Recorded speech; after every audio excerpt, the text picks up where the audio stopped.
बिस्मिल्लाहिर्रहमानिर्रहीम।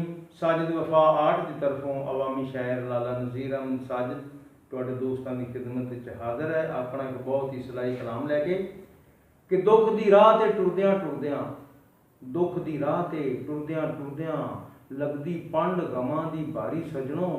वो सच्ची गल सुनावां किनूं, सच्ची गल जिवें चिंगारी सजणों। एक बूहे बूहे है रोटी लभदी लगदी ए कोई लेखा हारी सजणों।